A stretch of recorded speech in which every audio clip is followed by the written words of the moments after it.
ఈరోజు తమిళనాడు అభివృద్ధి కావాలంటే ఇక్కడ ఎన్డీఏ రావాలి.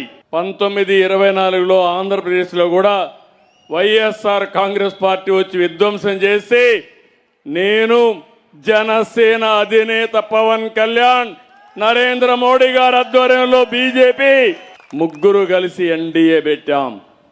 డబల్ ఇంజన్ సర్కార్, బుల్లెట్ స్పీడ్ తో ముందుకు దూసకపోతున్నాం. దేశంలో వచ్చిన పెట్టుబడులు 25.3% ఆంధ్రప్రదేశ్కే వచ్చాయి. పోలవరం పూర్తవుతుంది.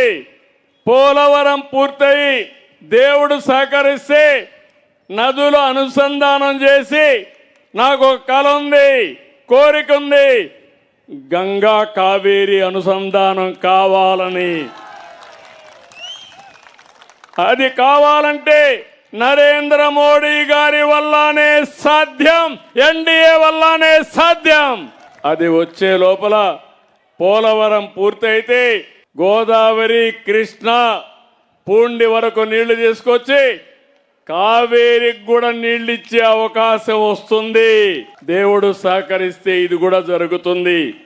నీళ్ల కోసం యుద్ధాలు జరిగాయి.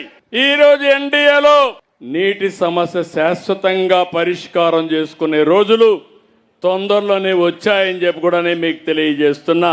అందుకే మిమ్మల్ని అందరినీ కోరుతున్నా, మీకు అభివృద్ధి కావాలన్నా లేదా అని అడుగుతున్నా. ఉద్యోగాలు కావాలన్నా లేదా అని మిమ్మల్ని అడుగుతున్నా. ఉద్యోగాలు కావాలంటే, అభివృద్ధి కావాలంటే ఎన్డీఏ రావాలి. అవునా కాదా?